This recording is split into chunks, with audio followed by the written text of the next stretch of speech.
افلا یتدبرون القرآن.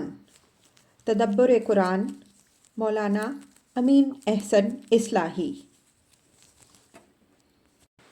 سورہ شورا آیات 21 تا 36. آگے کا مضمون. اوپر کے پیرے میں یہ بات واضح ہو چکی ہے کہ تمام نبیوں اور رسولوں نے اسی دین توحید کی تعلیم دی ہے جس کی تعلیم یہ پیغمبر محمد صلی اللہ علیہ وسلم دے رہے ہیں. اب آگے یہ واضح فرمایا جا رہا ہے کہ اگر ان مشرکین کے مزعومہ شرکاء نے ان کے لیے کوئی الگ دین ایجاد کیا ہے تو یہ دین خدا کے ہاں کام آنے والا نہیں ہے. جزائے اعمال کے دن یہ لوگ اپنی بدبختی پر اپنے سر پیٹیں گے. اس دن کی کامیابی صرف ان لوگوں کا حصہ ہوگی جو ایمان و عمل صالح کی راہ اختیار کر کے اس دن کے لیے کچھ کمائی کر لیں گے.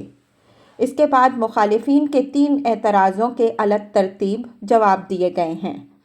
ایک اس اعتراض کا کہ اس جوش و گرمی کے ساتھ یہ محمد صلی اللہ علیہ وسلم جو دعوت دے رہے ہیں تو اس لیے نہیں کہ ہماری بہبود ان کو عزیز ہے بلکہ اس میں سراسر ان کی اپنی غرض پوشیدہ ہے.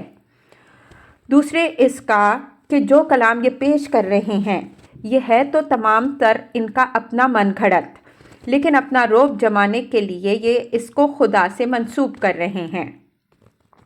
تیسرے اس کا کہ اگر ہم اپنی گمراہی پر سزا کے مستحق ہیں تو ہمارے حالات ان کے اور ان کے ساتھیوں کے حالات سے بہتر کیوں ہیں، اور جس عذاب سے یہ ہم کو ڈرا رہے ہیں وہ آ کیوں نہیں جاتا. اس روشنی میں آیات کی تلاوت فرمائیے. اعوذ باللہ من الشیطان الرجیم.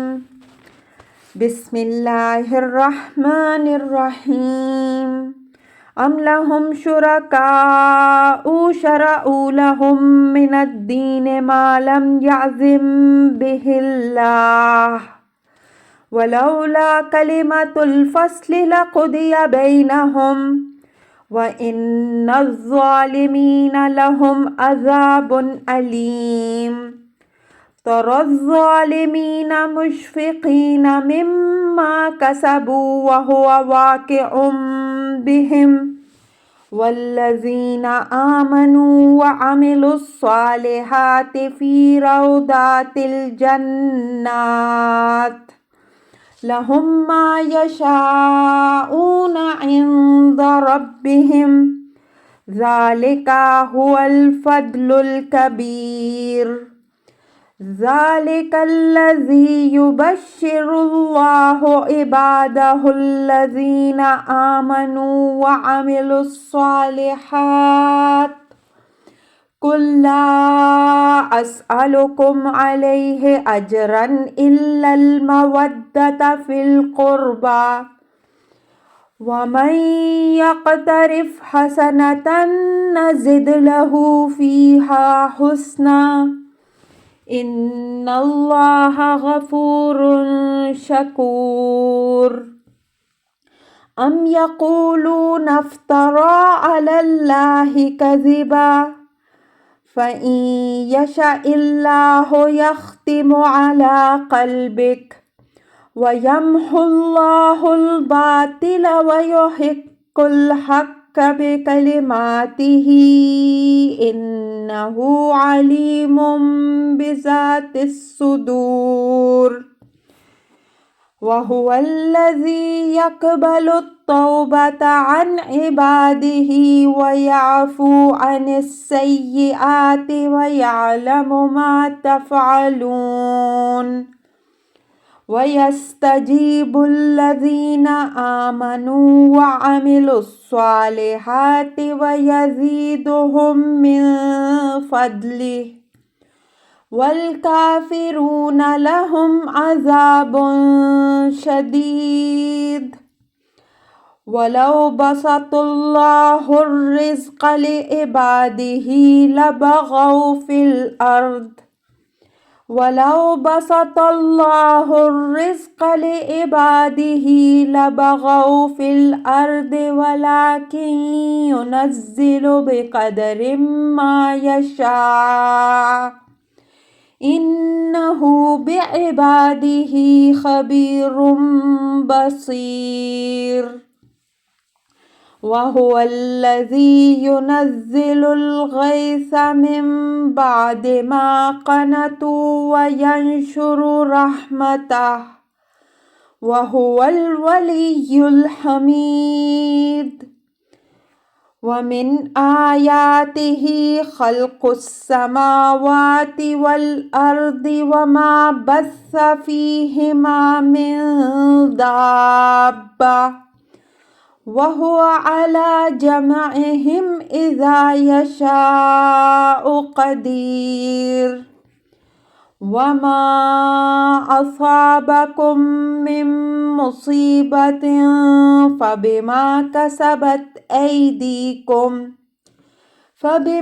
كَسَبَتْ أَيْدِيكُمْ وَيَعْفُو عَن كَثِيرٍ وَمَا أَنتُم بِمُعْجِزِينَ فِي الْأَرْضِ وَمَا لَكُم مِّن دُونِ اللَّهِ مِن وَلِيٍّ وَلَا نَصِيرٍ وَمِنْ آيَاتِهِ الْجَوَارِ فِي الْبَحْرِ كَالْأَعْلَامِ إِن يَشَأْ يُسْكِنِ الرِّيحَ فَيَظْلُلْنَ رَوَاكِدَ عَلَى ظَهْرِهِ إِنَّ فِي ذَلِكَ لَآيَةً لِكُلِّ صَبَّارٍ شَكُورٍ أَوْ يُوبِقْهُنَّ بِمَا كَسَبُوا وَيَعْفُو عَن كَثِيرٍ وَيَعْلَمَ الَّذِينَ يُجَادِلُونَ فِي آيَاتِنَا مَا لَهُم مِّن مَّحِيصٍ فَمَا أُوتِيتُم مِّن شَيْءٍ فَمَتَاعُ الْحَيَاةِ الدُّنْيَا وَمَا عِندَ اللَّهِ خَيْرٌ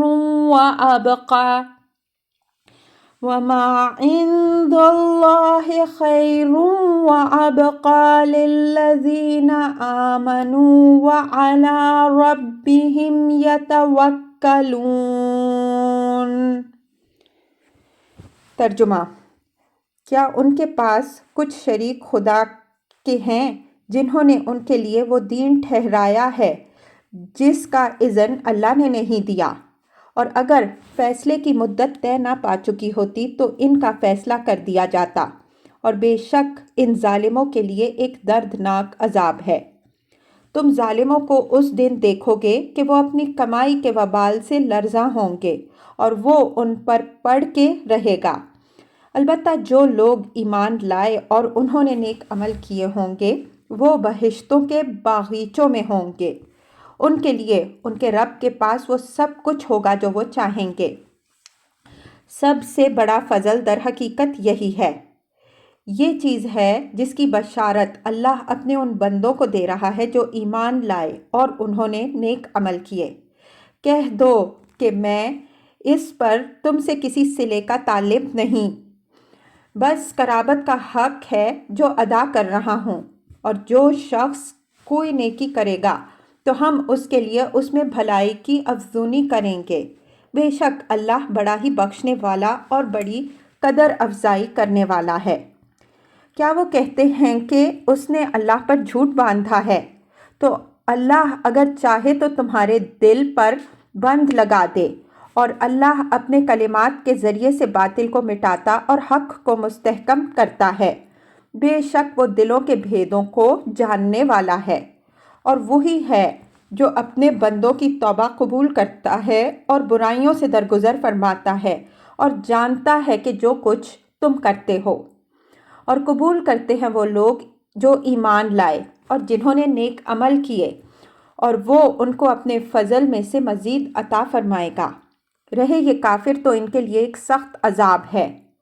اور اگر اللہ اپنے بندوں کے لیے رزق کھول دیتا ہے تو وہ زمین میں ادھم مچا دیتے ہیں، بلکہ وہ ایک اندازے کے ساتھ اتارتا ہے جو چاہتا ہے۔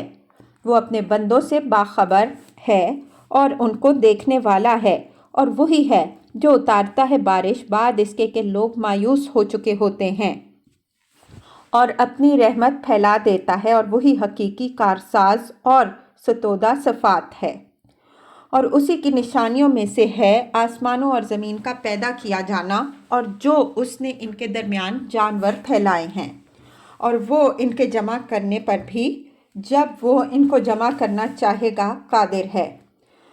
اور جو مصیبت بھی تم پر پہنچتی ہے تمہارے کرتوتوں ہی کی بدولت پہنچتی ہے، اور تمہاری بہت سی برائیوں سے وہ درگزر بھی فرماتا ہے، اور تم نہ زمین میں خدا کے قابو سے نکل سکتے ہو اور نہ آسمان میں، اور اللہ کے مقابل میں تمہارا نہ کوئی کارساز ہوگا اور نہ مددگار۔ اور اسی کی نشانیوں میں سے ہیں سمندروں میں چلنے والے پہاڑوں کی مانند جہاز، اور اگر وہ چاہے تو ہوا کو روک دے، پس وہ سمندر کی سطح پر ٹھہر ہی رہ جائے۔ بے شک اس کے اندر نشانیاں ہیں ہر صبر اور شکر کرنے والے کے لیے۔ یا ان کو تباہ کر دے ان کے اعمال کی پاداش میں، اور بہتوں سے درگزر فرمائے، اور تاکہ جان لے وہ لوگ جو ہماری آیات میں کٹ حجتی کر رہے ہیں کہ ان کے لیے کوئی مفر نہیں ہے۔ بس جو کچھ بھی تمہیں ملا ہے وہ دنیاوی زندگی کی متاع حقیر ہے، اور جو کچھ اللہ کے پاس ہے وہ کہیں بہتر اور پائیدار رہے ان لوگوں کے لیے جو ایمان لائے اور اللہ پر بھروسہ رکھتے ہیں۔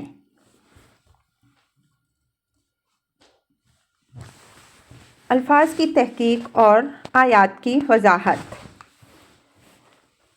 ام لہم شرکاء شرعوا لہم من الدین ما لم یأذن بہ اللہ ولولا کلمۃ الفصل لقضی بینہم وان الظالمین لہم عذاب علیم۔ یہاں استنکار اور استعجاب کے مفہوم میں ہے۔ مطلب یہ ہے کہ اللہ کا دین جو اس نے تمام نبیوں اور رسولوں کے ذریعے سے بھیجا وہ تو وہی ہے جو اوپر بیان ہوا، تو یہ نیا دین کہاں سے آدم کا؟ ان کے کچھ شرکاء ہیں جنہوں نے ان کے لیے ایک ایسا دین گھڑ دیا جس کی اللہ نے اجازت نہیں دی، یعنی اللہ کی منظوری کے بدون تو کوئی دین اللہ کا دین نہیں ہو سکتا۔ تو یہ دین کہاں سے آیا؟ اگر ان کے کچھ شرکاء ہیں تو اللہ کا تو کوئی شریک نہیں ہے، یہ محض ان کا وہم ہے۔ وَلَوْلَا كَلِمَةُ الْفَصْلِ لَقُضِيَ بَيْنَهُمْ، یہ مضمون اوپر آیت 14 میں بھی گزر چکا ہے۔ یہ ان کو دھمکی ہے کہ اگر اللہ نے ان کے فیصلے کے لیے ایک وقت مقرر نہ کر لیا ہوتا تو ان کا قصہ اسی دنیا میں ابھی پاک کر دیا جاتا۔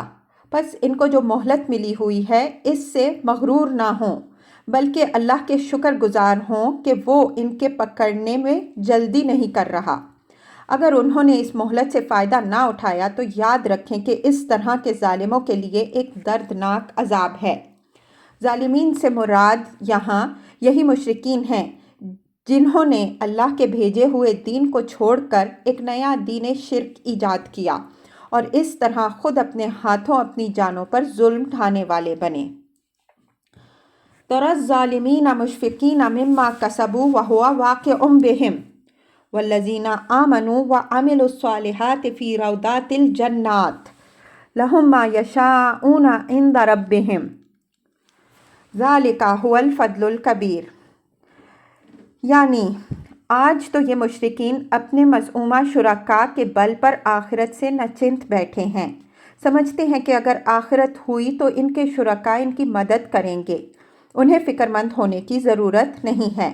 لیکن جب قیامت آ جائے گی اور وہ یہ دیکھیں گے کہ یہاں کوئی کسی کا شریک و شفیع نہیں ہے، بلکہ ہر ایک کا واسطہ اس کے اعمال سے پڑنے والا ہے، تو وہ اپنے اعمال کے وبال سے لرزاں ہوں گے، لیکن ان کا یہ لرزاں و ترساں ہونا بالکل بے سود ہوگا۔ ان کے اعمال کا وبال لازماً ان کے اپنے سر پر پڑے گا، اور کسی تدبیر سے بھی وہ اس کو دفع نہ کر سکیں گے۔ والذین آمنوا الی الآیہ، البتہ جنہوں نے دیویوں دیوتاؤں پر اعتماد کرنے کے بجائے ایمان و عمل صالح کی زندگی گزاری ہوگی، وہ جنتوں کے باغیچوں میں برا جمع ہوں گے۔ ان کے لیے ان کے رب کے پاس وہ سب کچھ ہوگا جو وہ چاہیں گے۔ روضات الجنات میں روضات سے مراد وہ ضمنی باغیچے اور لان ہیں جو اللہ تعالیٰ کی وسیع جنت میں اہل جنت کی تفریح اور سیر کے لیے بنے ہوں گے۔